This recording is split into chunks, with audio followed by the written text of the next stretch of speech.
Welcome back to PLD Disc Golf and the post-production coverage of the 9th Annual Plastic Addicts Illinois Amateur Championship, sponsored by Dynamic Discs. My name is Payton Drake, and this coverage is a volunteer production by members inside and outside the disc golf community.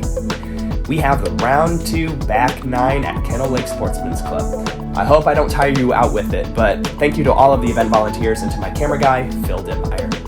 We've got lead card scores here shooting around even, and anything under par today is an excellent score and will put you in good standing for the event.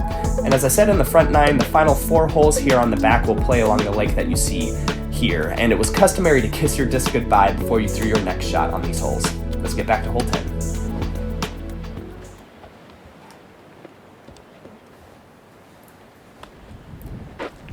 A 325-foot par 3, wind moving right to left, crosswind. Not much to worry about on this hole besides a property line on the left side, which... Oh, Nick had nothing to worry about there. A little bit of a stall, pushes disc out to the right of the basket.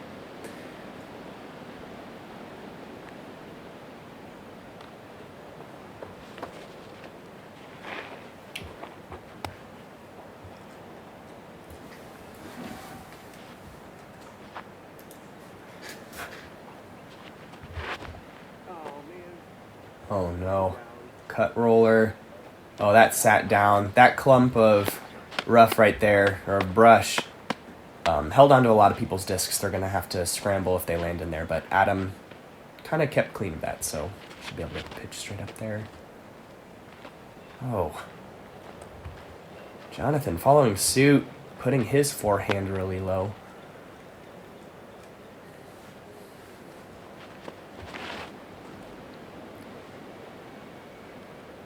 Jimmy here correcting. Get a little lift. Skip up. All right. I think he's in circle 2 or circles 1 the edge for his birdie look. We need the other guys here to scramble out of here. Get up to the basket. Oh no. Zigzagging across the fairway. Jonathan's going to have to do something pretty good to get his par.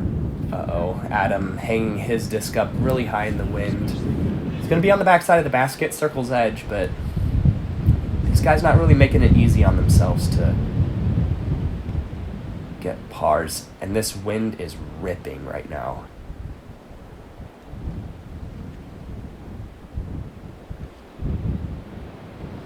It was about this time in the round where the gusts started getting up closer to 40 miles an hour. But a consistent 25-30. As we see Jimmy just pitch up, not wanting to really mess with the headwind comebacker.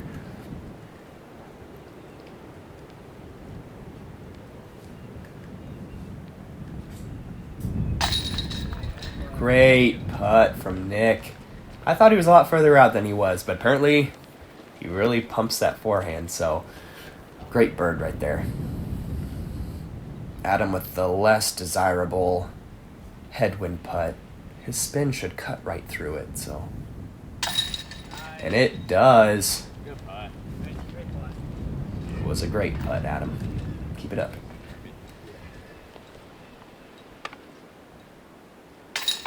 And we've got Jonathan and Jimmy cleaning up for bogey and par respectively. With that, let's move over to hole 11, a 304-foot par 3. Oh, I think Nick hung that one out right. The play is to hang a righty backhand outright. The straight gap down to the basket was playing really tough today. So trying to hang something right where Adam was throwing, but just lower. As he hits a tree and he lands in the straight gap, he should have a straight approach from there.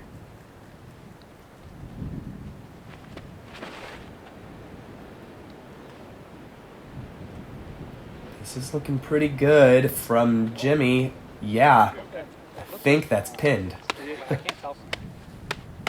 Yeah, he says, I can't tell sometimes. Same with me. When I'm on the course, my depth perception is atrocious.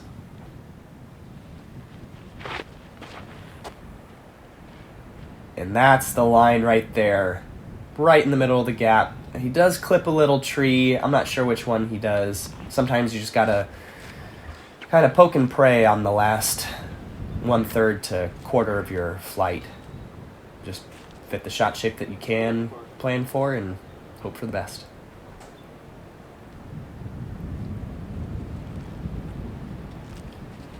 Wow, that was an overstable disc. But really cutting through and getting himself close. That should be a good par spot. Nick, not really getting that one too terribly close.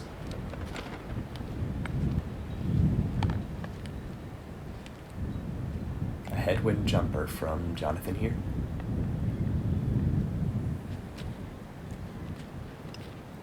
Ooh. Wind just kind of takes it away and shoves it off to the left.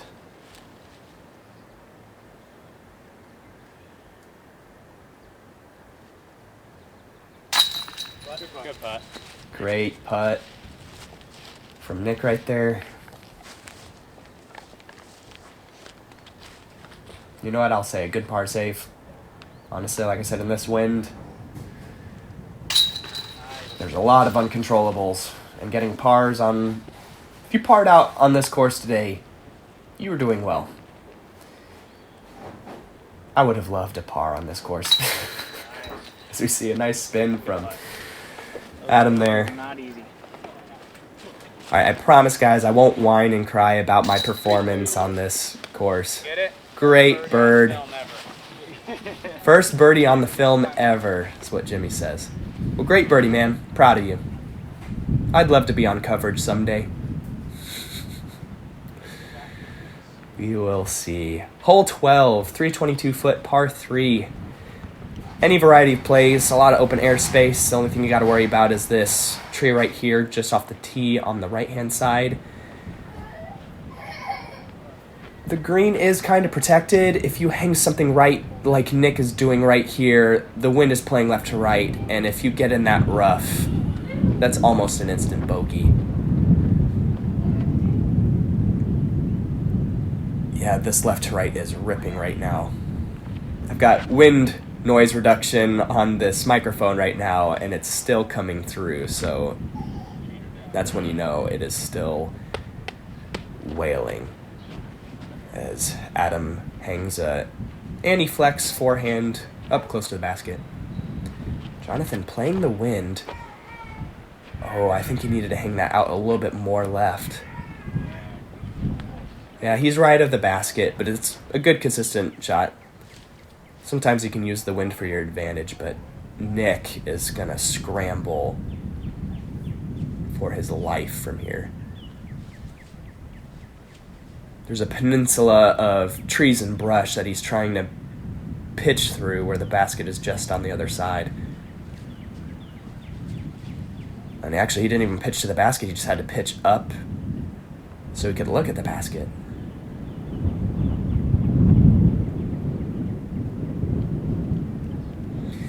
A little touch approach from Jimmy. Safe and smart.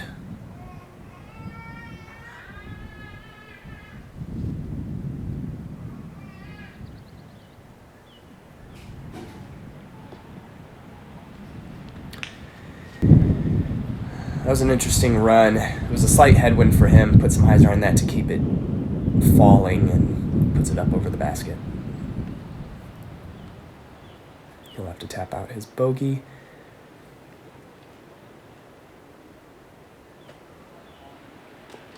Ooh. Just off from Jonathan. That was a great drive there. Didn't go too far. Great birdie from Adam. Let's see, hole 12. All right, I've got a shout out for you guys. Hole 12 played 0.12 strokes under par, so is playing just around par.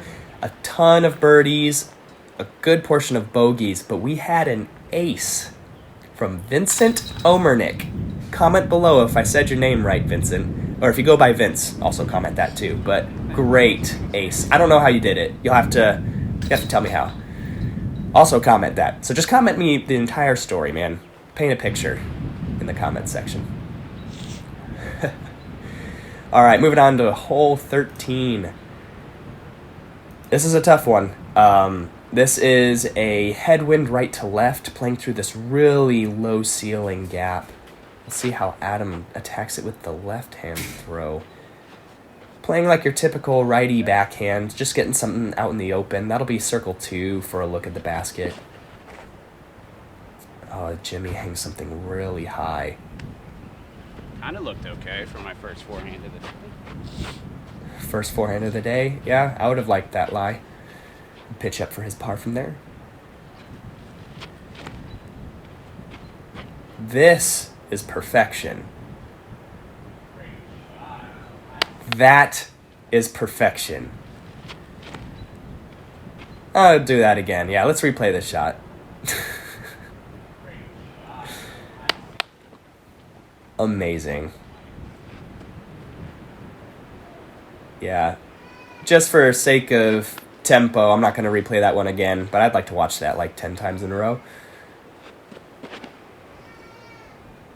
Nick piping the backhand out, pushing really straight.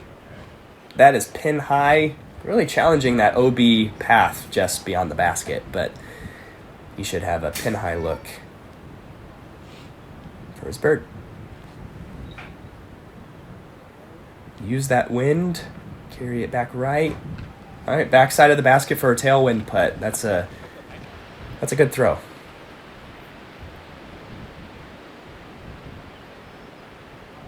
All right, good layup from Adam.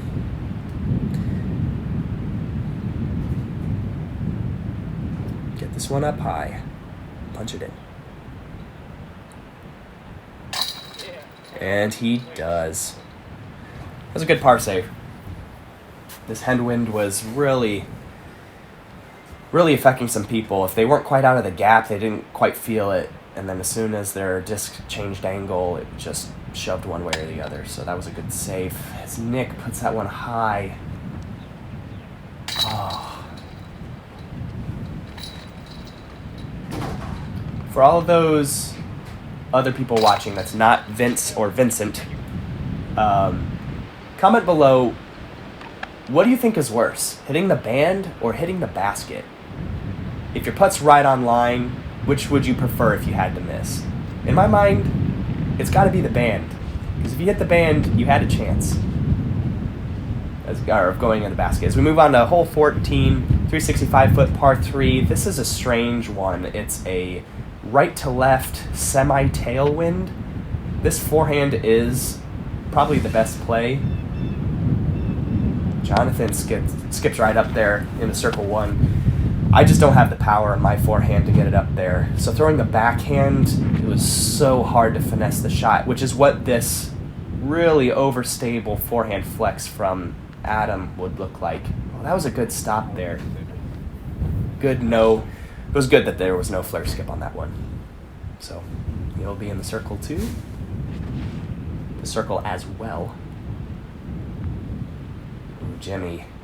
Yeah, that's what the usual righty backhand would look like. Just putting it up high and that right to left. Just shove your disc left and left and left.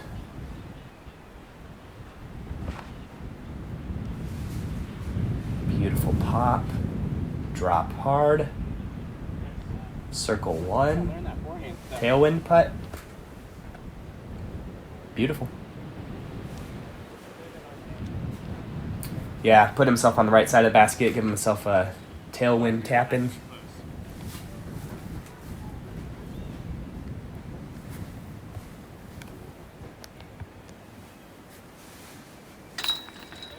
Ooh, a little low, but good bird. Wow, if he was the furthest of the birdie looks, then looks like we're going to have ourselves 3 birdies. Assuming I don't jinx it. Ooh, that wind tried to push that one out of there. That's a good bird from Jonathan too.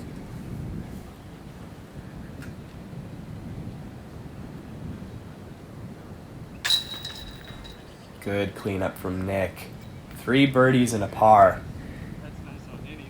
They played this hole well. Hole 14, I mean, it averaged 3.1, so not too high over par.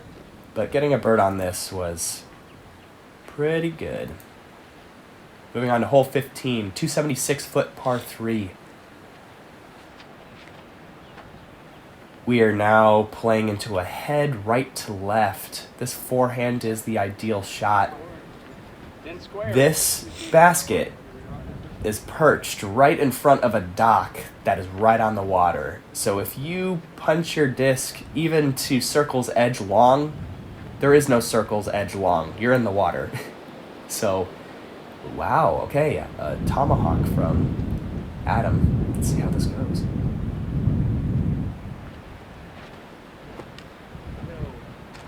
No. I mean, that's not a terrible result. He's going to essentially have a little bit of a scramble to pitch up to the basket for his par, but yeah, this hole can eat your lunch. If you don't get up to the basket and you mess up your approach, you could throw yourself in the water or leave yourself short, and then your putt can go in the water. Full disclaimer here, guys, I took a triple bogey because I did all of that.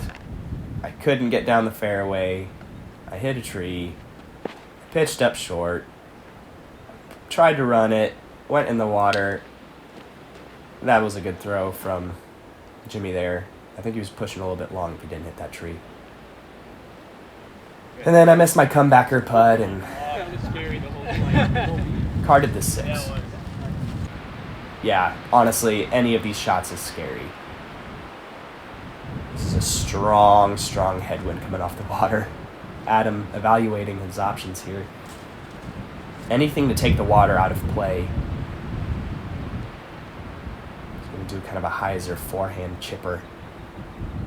Or anti-flex. Yeah, let the wind kind of push the disc. Couldn't do it any better. It takes a lot of trust.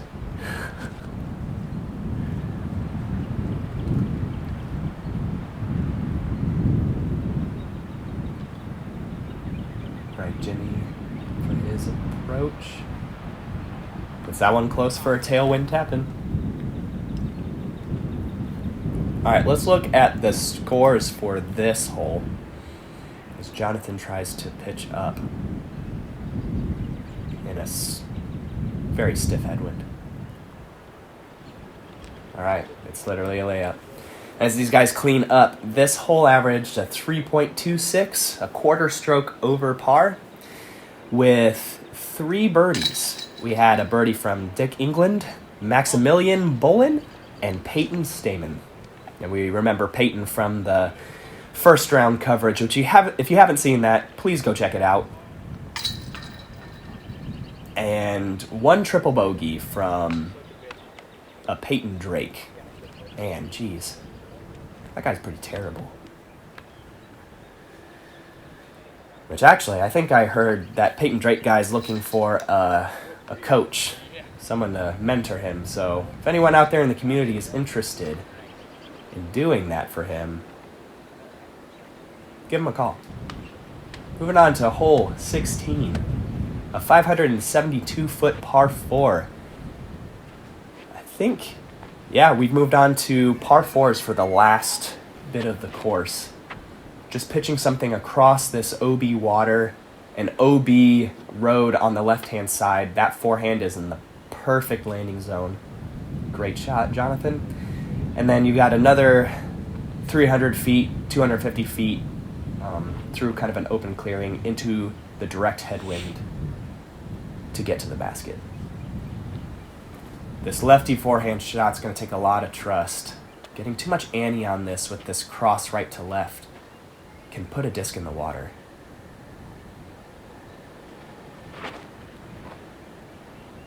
Oh, get going. It does. Holy crud, that had some power behind it. Jeez, Adam. Right next to Jonathan up there. Great landing zone.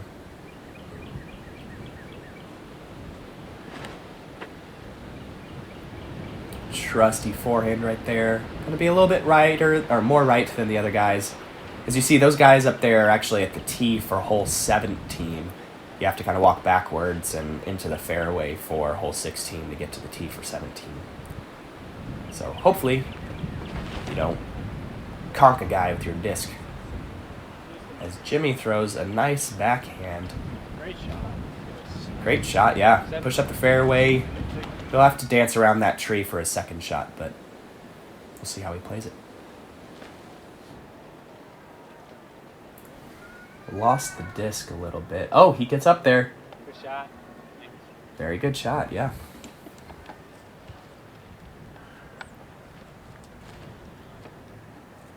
Forehand flex. Adam is really loving that disc.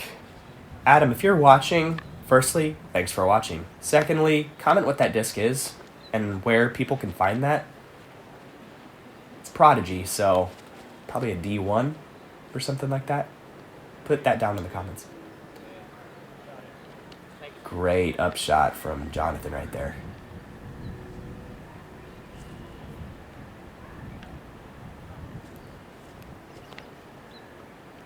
Nick trying to execute a hyzer mid-range.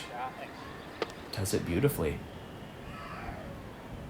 Oh, this headwind putt. I think he's just laying up there. I don't believe that was a true bid. The slope here on the backside of the basket, it slopes away. So if the headwind just catches and lifts your putt can get to circle's edge almost instantly. So laying up there probably is the smart play. As we see a good birdie from Jonathan. I mean, these are absolute park jobs. Beautiful shots. It's okay, Adam. Par is okay. As that hole actually averaged 0.41 strokes over par. So taking almost a half a stroke on the field with a par. It's not bad. We're moving on to hole 17, the literally hardest hole on the course. 573-foot par 4. First shot, most people are playing over the water here to a rounded peninsula. Trying to land past that bench that we're zooming in on.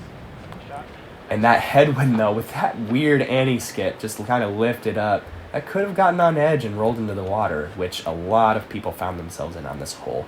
Hence the 1.2 strokes over par. Par on this hole is essential if you want to be playing well against the field. As we see a great shot from Nick right there.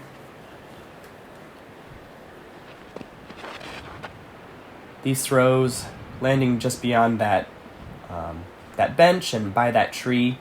No. Just go again. Jimmy not clearing the water is gonna probably elect to re-tee.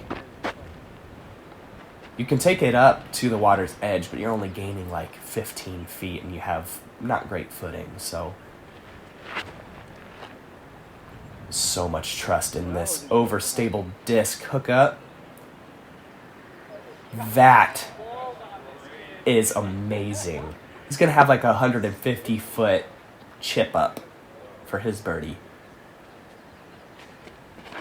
See this third shot from Jimmy. Phil wasn't expecting him to go play the safe play to the left. He does. I think he's in a decent position. This is the play you want if you just want to take your safe par. Going over the water is the best way to get the bird. Jimmy's just scrambling at this point for his bogey.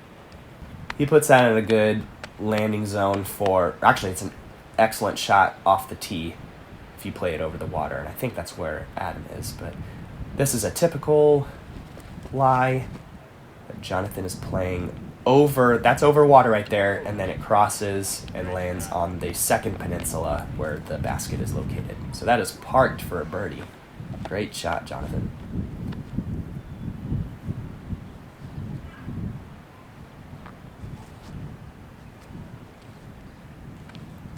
All right. Yeah, this is a headwind, kind of left to right. So you expose the bottom of this disc, you're going in the water. As Nick lays that down, gets some fortunate forward skip. Yeah, just put it out there flat. He's up there at the basket for his birdie look.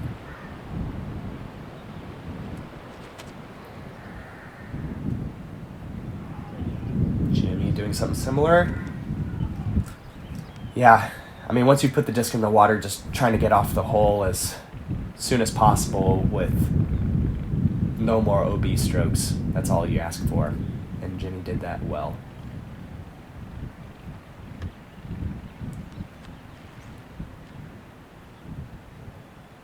Tiny forehand chipper. Almost hits the pole.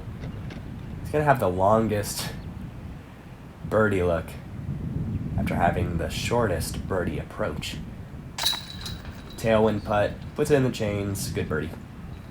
As people tap out this hole, or tap out this one, there was a good handful of birdies on this. So I'll actually list them out here right now. We've got Adam Osborne here on the card, Chris Relaford, Jonathan Borzik here on the card, Nick Robertson. We had 3 of the 7 birdies, followed by Nicholas O'Neill, Peyton Stamen, and Peter Madrowski. Good birds, guys.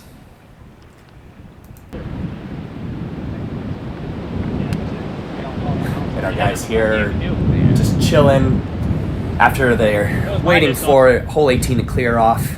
There was a backup here on this hole as it plays just a short 250 foot to another water inlet that you have to play over to get to the basket. A 515 foot par 4. This was the second hardest hole on the course, coming in at a 5.1 average, which is 1.1 strokes over par. These guys are just wanting to pitch something super straight through the gap, and what an anti-skip for Nick. He's going to find himself in a good spot there. You essentially just want to throw it 250 feet just past that tree right in the middle of the fairway to open up another straight shot, somewhat hyzer, across a water inlet, if you will, over a boat dock into a basket on the crest of the hill on the far side. We'll see it as we move up over there, but an interesting forehand flex. He's been leaning on that all round. No wonder he's doing so well. It's working. Jimmy. I mean, that one hits a little bit early. I mean, these guys who are short of that tree right there, they're just pitching up to the water's edge to get across.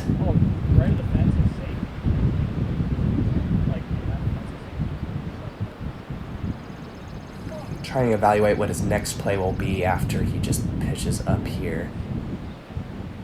You see, yeah, so that's the water they're going to be playing over. You see the boat dock here on the far side as we move to Adams Lie. That boat dock is OB, so you have to get it up and over that. Sorry, no Reed for Skira water skip shots. You're going to be OB if you do that. I would have loved to have done that, but nope. Not here. As we see it. Yeah, get over it. Okay, he's safe. The boat dock itself, where the boats are at and the gravel is, that is OB, but just shy of that chain link fence has been deemed in bounds. I mean, he's going to have a kind of an overhand approach, something to get over the fence, but he will not take a stroke there. Nick with a great tee shot. Puts that up there on the hill. He's going to put himself on the backside of the basket. Maybe just lay up from there. Oh, yeah. Jonathan playing this perfectly. Park job for the bird. Once again, I mean, this is a head right to left wind, so you don't execute the right angle on this second shot or third shot in Jimmy's case, and you're putting yourself in the water. Hence the 1.1 strokes over par. And this hole was birdied even less. So, yeah, this is just showing exactly what Adam's got to deal with here, putting himself just in front of that chain link fence. Thinking about just reaching over and doing kind of a putt in front of him. It looks like he's probably doing some just forehand. Waiting for a lull in the wind, because it's coming down at him as a headwind. Oh no. Oh. Good up. I thought I heard something hit wood. I wasn't sure if that was the disc or someone else hit something. I don't know. Jimmy for his par. Oh. That headwind just shoved his hyzer putt down into the dirt. All right, let's see what Nick's gonna do here.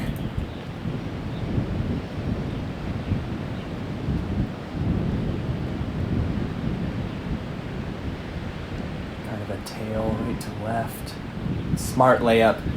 I mean, par on this, you're taking a stroke against the field, so a par is perfect for this. But a birdie is even better as they clean up their pars and one bird here. There was only 2 birdies on the day, with Jonathan being one of them. You had Michael Lonergan with another bird. So great cleanup here, guys. This card, I mean, Jimmy was +2 over, still played really well against the field. He's not going to find himself in bad positioning after that round, but, or sorry, a +3. My apologies, Jimmy. But as these guys kind of discuss the round and check out scores.